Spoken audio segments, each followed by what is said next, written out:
நண்பர்கள் அனைவருக்கும் வணக்கம். இன்று ஒரு தகவல். மனிதர்கள் எல்லாருமே சிரிக்கிறோம்.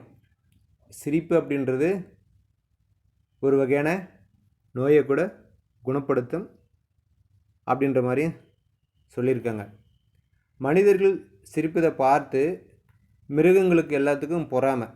அதில் சிங்கம் என்ன சொன்னதான், மனிதர்கள் மட்டும் சிரிக்கிறாங்க, சிரிப்புக்காக பட்டிமன்றம் எல்லாம் நடத்துகிறாங்க, அவங்கள மாதிரி நாமளும் சிரிக்கணும், பட்டிமன்றம் நடத்தணும் அப்படின்ற மாதிரி காட்டுக்கு ராஜாவான சிங்கம் ஒரு முடிவு எடுக்குது.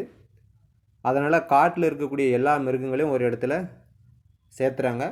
அங்கே ஒவ்வொரு மிருகமாக ஒரு ஜோக் சொல்லணும். அந்த ஜோக்கை கேட்டு எல்லா மிருகங்களும் சிரிக்கணும். அப்படி ஏதாவது ஒரு மிருகம் சிரிக்காமல் போனாலும் ஜோக் சொல்லக்கூடிய அந்த மிருகத்துக்கு அடி அப்படின்ற மாதிரி சொல்லிட்டு ஆரம்பிக்கிறாங்க. ஒரு குரங்கு முதல்ல ஒரு ஜோக் சொல்லுது. எல்லா மிருகங்களும் சிரிக்குது, ஆமை இருக்குது, அது சிரிக்கலை. உடனே சிங்கம் அந்த குரங்குக்கு அடிவிடுது, அந்த ஆமை சிரிக்கலை நீ சொன்ன ஜோக்கை கேட்டு அப்படின்னு சொல்லிட்டு. அடுத்ததாக ஒரு ஒட்டகம் வருது, அது ஒரு ஜோக் சொல்லுது. எல்லா மிருகங்களும் சிரிக்குது, அந்த ஆமை சிரிக்கலை, அந்த ஒட்டகத்துக்கும் அடி விழுகுது. அதுக்கு அடுத்ததாக ஒரு நரி வருது. அந்த நரி ஒரு ஜோக் சொல்ல அதாவது அப்படின்னு ஆரம்பிக்குது. உடனே அந்த ஆமை மட்டும் சிரிக்குது, மற்ற மிருகங்கள்லாம் சிரிக்கலை. உடனே அந்த சிங்கத்துக்கு என்னடா இது, ஆமை மட்டும் சிரிக்குது, மற்றதெல்லாம் சிரிக்கலையே அப்படின்னு சொல்லிட்டு அந்த ஆமையை நோக்கி கேட்குது. அந்த ஆமை சொன்னது, அந்த குரங்கும் ஒட்டகமும் சொன்ன ஜோக்கு எனக்கு இப்போ தான் புரிஞ்சுது, அதனால தான் இப்போ சிரித்தேன் அப்படின்ற மாதிரி சொன்னதாம்மா. இதை நான் ஏன் சொல்கிறேன்னா, நாம் சொல்லக்கூடிய ஒரு செய்தி மற்றவங்களுக்கு சீக்கிரமாக புரியும் வகையில் இருக்கணும். அதே மாதிரி மற்றவங்க சொல்லக்கூடிய செய்தியை நாம் சீக்கிரமாக கேட்டு தெரிஞ்சுக்கணும். அந்த ஆமை மாதிரி லேட்டாக இருந்தோம் அப்படின்னு சொன்னால் எல்லாத்துக்குமே பிரச்சனை தான். லேட்டாக ஆமை சிரிச்சதுனால அந்த குரங்கும் அடி வாங்குச்சு, ஒட்டகமும் அடி வாங்குச்சு. சரிங்களா? நம்ம சொல்லக்கூடிய செய்திகள் மற்றவங்களுக்கு சீக்கிரமாக எளிமையாக புரியக்கூடிய வகையில் இருக்கணும் அப்படின்றதுக்காக தான் இந்த கதை. மைவி த்ரெட்ஸில் பெருசான அப்டேட் ஒன்றும் கிடையாது. ஒரு 2 நபர்கள் 2 கேள்வி கேட்டிருந்தாங்க. அது சார்ந்த விளக்கங்கள் தான் நம்ம சொல்ல போகிறோம். ஒரு நபர் கேட்டிருந்தார், சார் மைவி த்ரெட்ஸில் கிட்டத்தட்ட மார்ச்லேருந்து இது வரைக்கும் 5-6 மாதமாக பார்த்தாச்சு, எனக்கு பணம் வருமா வரலையா அப்படின்றது ஒரு பக்கம் இருந்தாலும் எனக்கு பார்க்குறதுக்கு இன்ட்ரெஸ்ட் இல்லை. சும்மா டெய்லியும் போயிட்டு 1 மணி நேரம் 1.5 மணி நேரம் நான் டைம் வேஸ்ட் பண்ணி பார்த்துக்கிட்டுற மாதிரி இருக்குது. அதனால் எம்டி வெளியில் பணம் போட்டார் அப்படின்னு சொன்னால் நான் அதை பார்க்குறேன். அது வரைக்கும் நான் பார்க்கல. எனக்கு லாஸ் ஆனாலும் பிரச்சனை இல்லை சார், அது கம்பெனிக்கு லாபமாக கூட இருந்துட்டு போகட்டும், எனக்கு இவ்வளோ நாள் பார்த்து அமௌண்ட் வந்தால் போதுமானது அப்படின்ற மாதிரி சொல்லியிருந்தார். அது அவருடைய பெருந்தன்மை, பார்க்குறதும் பார்க்காம கம்பெனிக்கு லாபமாக விட்டு கொடுக்குறதும். சரிங்களா? அதில் யாருக்கெல்லாம் நம்பிக்கை இருக்குதோ பார்க்கலாம். 100% மைவி த்ரெட்ஸ் திரும்ப வரும் அப்படின்றதுல எந்த மாற்று கருத்தும் கிடையாது. அதற்கு உண்டான எல்லா வேலைகளும் பண்ணிக்கிட்டு தான் இருக்காங்க. வராது அப்படின்றதுக்கான எந்த தடையும் இங்கே இது வரைக்கும் சொல்லப்படவே இல்லை நீதிமன்றத்திலிருந்து. அதனால் டெய்லியும் பார்க்கக்கூடிய நபர்கள் தாராளமாக நீங்கள் பார்க்கலாம். எனக்கு இப்போ பார்க்க விருப்பம் இல்லை சார், கம்பெனி மீண்டும் ரன் ஆகட்டும், அதுக்கப்புறம் நான் பார்க்குறேன் அப்படின்றது உங்களோட விருப்பம். இதில் எந்த பிரச்சனையும் கிடையாது. அதே போல் இன்னும் ஒரு சில நபர்களை நான் பார்க்காம விட்டுட்டேன் அப்படின்னு சொன்னால் என்னுடைய ஐடி சஸ்பெண்ட் பண்ணிடுவாங்களா அப்படின்ற மாதிரி ஒரு கொஷின். அப்படியெல்லாம் கிடையவே கிடையாது. நீங்கள் எப்போ பார்க்குறீங்களோ அப்போ நீங்கள் பார்க்கக்கூடிய நேரத்தில் வரக்கூடிய அமௌண்ட்டு உங்கள் வேலெட்டில் ஆட் ஆக போகுது. எம்டி வெளியில் அதை தரக்கூடிய நேரத்தில் நாம் பார்க்கக்கூடிய அமௌண்ட்டை ஏதாவது ஒரு வகையில் நம்மளுக்கு பெனிஃபிட் தரும் வகையில் கட்டாயம் கொடுப்பாங்க. ஏன்னா இப்போ மைவி த்ரெட்ஸ் ஆஃபீஸ் மூடி இருக்கிறாங்க, டைரக்டர்கள் இல்லை, எம்டி அவர்கள் உள்ளார இருக்கிறாங்க. அப்படி இருக்கும் சமயத்தில் இவங்களுடைய ஒட்டுமொத்த நம்பிக்கையும் நம்மளுடைய நம்பிக்கையும் சேர்ந்து தான் இந்த மைவி த்ரெட்ஸ் அப்ளிகேஷன் இப்போ ரன் ஆகிட்டு இருக்குது. நாமெல்லாம் வீடியோ பார்க்கறதுனால தான் நிறுவனம் நடந்துக்கிட்டு இருக்குது அப்படின்ற ஒரு சூழலை இங்கே நிலவுது. அப்படி இருக்கும்போது நம்ம ஏன் பார்க்காம விடணும்?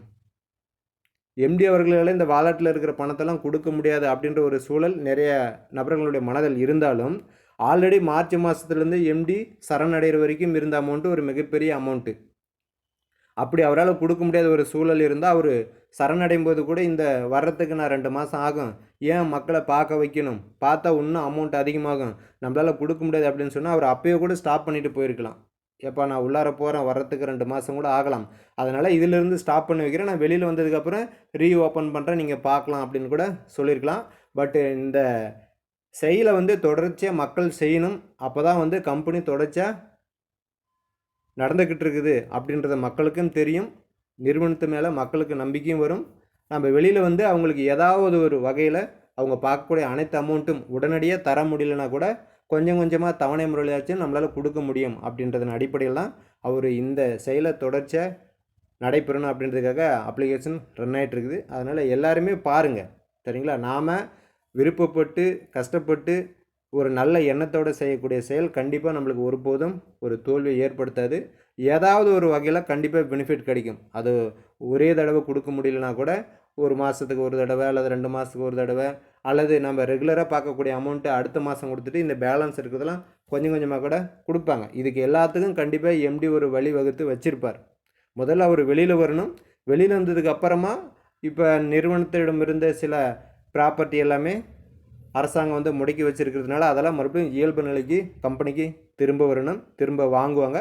வந்ததுக்கப்புறம் இந்த சூழல் எல்லாத்தையும் எப்படி சரி பண்ணணும் அப்படின்றது கண்டிப்பாக எம்டிக்கு தெரியும். ஏன்னா இவ்வளோ லட்சம் மக்களை உள்ளுக்குள்ளார கொண்டு வந்து கிட்டத்தட்ட இவ்வளோ நாள் எல்லாத்துக்கும் தடையின்றி பேமெண்ட் கொடுத்த நிறுவனம் மீண்டும் வெளியில் வராங்க அப்படின்னு சொன்னால் கண்டிப்பாக அதுக்குண்டான ஒரு சோர்ஸோட ஒரு புதிய திட்டத்தோட புதிய வழிமுறைகளோட கண்டிப்பாக வருவாங்க. அதனால் பார்க்குற மக்கள் கண்டிப்பாக உங்களுடைய செயலை டெய்லியும் அது 5 ரூபாயாக இருந்தாலும் சரி, 1800 இருந்தாலும் சரி, கண்டிப்பாக நீங்கள் பாருங்கள். ஏன்னா ஒரு வாய்ப்பு நம்மளுக்கு கிடச்சிருக்குது. அந்த வாய்ப்பு பயன்படுத்தாமல் போனால் அந்த வாய்ப்பு வேஸ்ட்டு தான். நம்மள மாதிரி நிறைய நபர்கள் வாய்ப்பு கிடைக்காம வெளியில் நிறைய பேர் இருக்காங்க. முடிஞ்ச நபர்கள் 1,21,000 கொடுத்து பர்ச்சேஸ் பண்ணி அந்த அமௌண்ட்டு 450 ரூபாய் டெய்லி ஏர்ன் பண்ணுற ஒரு வாய்ப்பு கிடச்சிருக்குது. அதே கிடைக்காத நபர்களுக்கு கிடைச்சா கண்டிப்பாக பார்ப்பாங்க. கண்டிப்பாக எம்டி வரட்டும், வெளியில் வந்து தரட்டும், அது வரைக்கும் நம்ம பார்க்கலாம், ஏன் வேஸ்ட்டாக விடணும் அப்படின்ற மாதிரி நிறைய நபர்கள் பார்ப்பாங்க. அதனால் ஜாயின் பண்ண அனைத்து நபர்களும் ஓஎம் முதல் சிஎம் வரை உங்களுடைய அமௌண்ட் எதுவாக இருந்தாலும் டெய்லியும் பாருங்கள். அது நமக்கு கண்டிப்பாக ஒரு நாள் திரும்ப கிடைக்கும், ஏதாவது ஒரு வடிவில் அப்படின்றத மீண்டும் சொல்லிக்கிறேன். எம்டி ஆல்ரெடி உள்ளார போகும்போதே சொல்லியிருந்தார், ஓரிரு வாரங்கள் அல்லது ஓரிரு மாதங்கள் ஆனாலும் நான் வெளியில் வருவேன், நிறுவனத்தை கட்டாயம் நடத்துவேன்னு சொல்லியிருக்காரு. அந்த டைமு கிட்டத்தட்ட பக்கத்தில் வந்துடுச்சு. இன்னும் ஒரு 10-12 நாள் தான் இருக்குது. ஸோ அவர் வெளியில் வரட்டும். நமக்கு உண்டான செயல்களும் நல்ல ஒரு மகிழ்ச்சியான செய்திகளும் சீக்கிரமாக அவர் தருவார் அப்படின்னு எதிர்பார்க்கலாம். மீண்டும் அடுத்து ஒரு மைவி த்ரெட்ஸ் அப்டேட்டுடன் உங்களை சந்திக்கிறேன். நன்றி, வணக்கம்.